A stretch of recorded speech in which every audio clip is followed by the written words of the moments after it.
Le reste, on verra.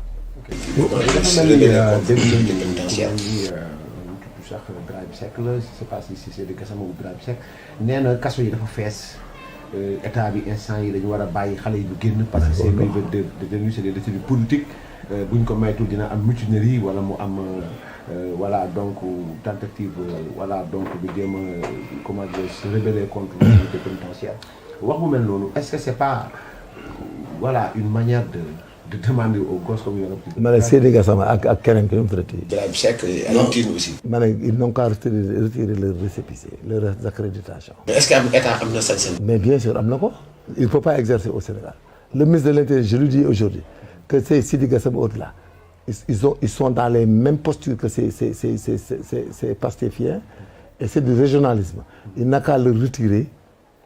Leur accréditation au Sénégal, ils n'exercent plus cette fonction ici. Parce qu'ils ont fait preuve de malhonnêteté, de partialité, hein, d'ethnocentrisme, de régionalisme et de tout. Ce qu'ils ont fait est très grave. Parce que quand on porte, quelle que soit la fonction de l'individu, quand ses biens sont atteints, quand sa personne est atteinte, quand son honneur est atteint, mënoo di saaga magistrat te ñoom dañ ci wax dara droit mais les magistrats c'est des humains les gens de gendarmerie et les gendarmes c'est des humains la police c'est des humains man je suis un humain Alioune Kandji yow saaga nañ la ba tey voilà donc nous sommes des humains et puis ils venaient brûler les biens et menacer de brûler nos biens Seydi Gassama est-ce que wax na ci ak keneen ki ils n'ont pas parlé ils ont été malhonnêtes le ministre de l'Intérieur n'a qu'à enlever leur accréditation et ils n'exercent plus au Sénégal ces fonctions. Nous sommes dans un état de droit, l'autorité c'est l'état.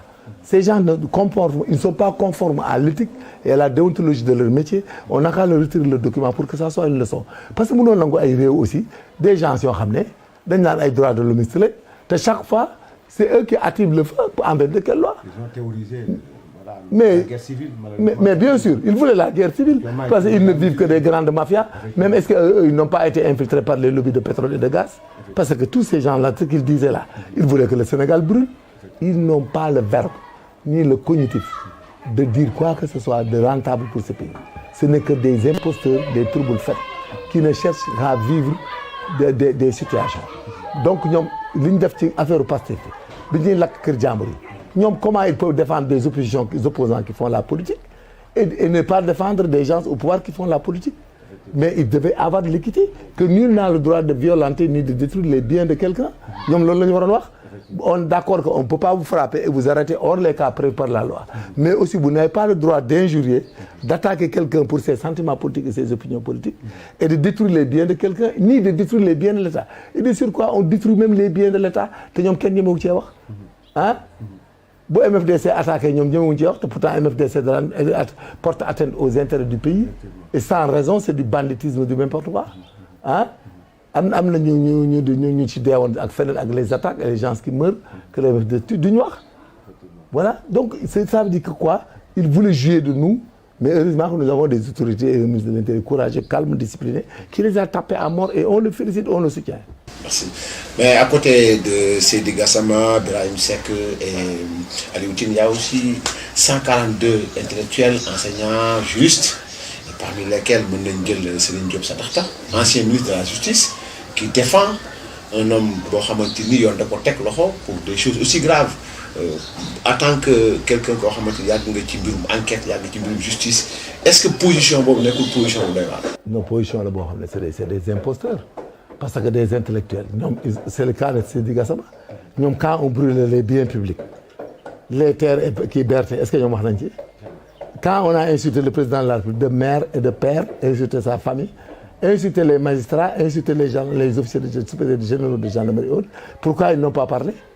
Quand les gosses étaient dans les quartiers en train de brûler les biens des privés, d'entraver la liberté du travail et d'aller et de venir, d'insulter des marabouts, pourquoi on dit? Parce que Macky Sall a dit qu'il ne se présente pas, il cherche des plus-values, mais je vous dis que c'est des poltrons, des frileux, ils sont malhonnêtes. Serigne Diop surtout, en tant que ministre des Forces de la Justice, comment il peut voir, lui, il constate de vive voix et de visu Ousmane Sonko def ay infraction ñi mu àndal ñuy lakk ay kër di lakk BRT di lakk terre di wax lu leen neex waxu ci dara ñu jàpp ko mu nekk une affaire pénale et on ne transige pas au pénal.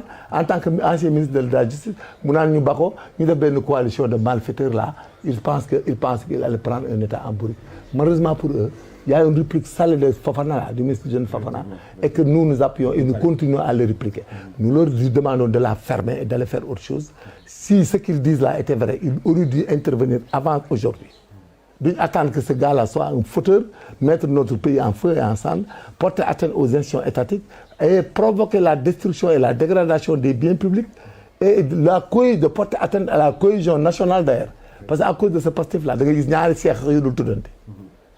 dégg naa foofa na xaw ma ki nekk États-Unis mu ne ñun est-ce que tey nañ li ñuy wax parce que man damay xulóog sama jabar ay nangam est-ce que ñun li ñuy def tey nañ ko il a raison tey ñu ko ah donc Serigne Diop ñoom naka la ñuy génne ñaan 160 personnes Sénégal tout le monde est intellectuel.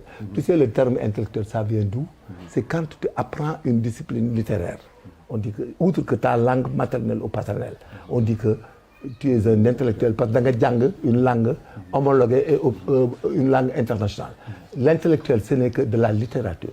C'est quelqu'un qui apprend la littérature anglaise ou française ou arabe. Tout le monde est intellectuel. C'est pas un métier, c'est rien du tout. Parler français, le français ne devait même pas être enseigné à l'école. Pour un Français qui est en France, on lui enseigne le français en vertu de quoi? Il est né, il n'acquiert en savant conjuguer. Il sait le futur, le présent, l'indicatif, le subjonctif et le conditionnel. Hein? Le plus que parfait et tout. Le passé simple, composé comme autre.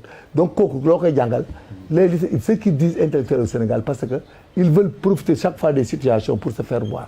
Ils n'ont rien à nous expliquer, à nous dire. Nous avons besoin de scientifiques qui font des recherches pour voir comment lutter contre des pathologies comme la Covid-19, comment lutter contre la pathologie de cancer du col, comment lutter contre les trichomonas vaginales, comment atténuer le diabète haut. On a besoin de scientifiques. Mais l'intellectuel, c'est un terme fallacieux, c'est un terme qui n'a aucune valeur intrinsèque. C'est rien du tout. C'est les scientifiques qui marchent, mais pas d'intellectuels, dans la littérature française, dans tout ce qu'ils disent. Mais Serigne Diop, lui, il a fait une faute grave en tant que ministre de la Justice, qui se permet de parler de quelqu'un qui a été arrêté dans les principes de droit. Et infraction publique, en tant que ministre de la Justice, il plaide contre lui. Donc c'est une faute même en ce qui le concerne. Mais est-ce que actuellement, au vu du principe de la séparation des pouvoirs, c'est ça? Est-ce que le président Macky Sall est-ce que vous avez def ko? Président Macky Sall mënut a bàyyi Sonko ci fala amnistie la ci mën ak grâce te amnistie bi dañ koy voté grâce la ci am droit et ça n'efface pas la peine. te day xaar ñu jugé ko day xaar mu am autorité de la chose jugée. Demande que amnistie. Voilà amnistie bi day xaar ba mu am autorité de la chose jugée. Tout ce qui s'active là c'est parce que ils ont vu que Sonko s'est totalisé. Ils veulent chercher des plus-values moo tax ñu génn c'est des poltrons bi dëkk bi tàkk ñuy lakk alalu jaamur di lakk BRT di lakk lépp. Où est-ce qu'ils étaient des intellectuels? Ils étaient cachés comme des rapalmistes là dans leur niche de domestique là. Ils étaient cachés chez eux. Ils se cachaient chez eux. Ils sortaient même pas. Ils ne parlaient même pas. C'est aujourd'hui qu'ils sortent là pour venir porter atteinte à la bonne marche des institutions. Et puis Macky Sall n'a rien à voir dans le judiciaire. Ils le savent. Ils n'ont rien à dire et ils n'ont qu'à la fermer. On ne leur pardonnera pas ça. Cette fois-ci-là, on ne va pas leur permettre de venir phagocyter tout ce qui est en train de se faire dans ce pays par l'imposture, la démagogie, le trichement. C'est des tricheurs. C'est des grands tricheurs. C'est des escrocs même à la limite. Parce qu'ils veulent prendre une situation escroquée des faits. On le refuse et on les attaque. Ils n'ont qu'à arrêter à se faire voir ailleurs. Parce que les gars, ils lakk dëkk bi di saaga nit ñi ndey ak baay di saaga Macky Sall di saaga Serigne Bassirou Gueye di saaga Moussa Fall di saaga Yàgg di saaga juge d'instruction yi Maham Diallo di ñu saaga ñun maag yow di saaga nit ñi di lakk kër jàmbur di saaga Serigne Bass Abdou Khadre et tout ils étaient là. Ils n'ont rien dit ils n'ont qu'à la fermer on ne leur permet pas de pouvoir parler suñ ko deful dañ ko ne di leen attaquer te dañ ko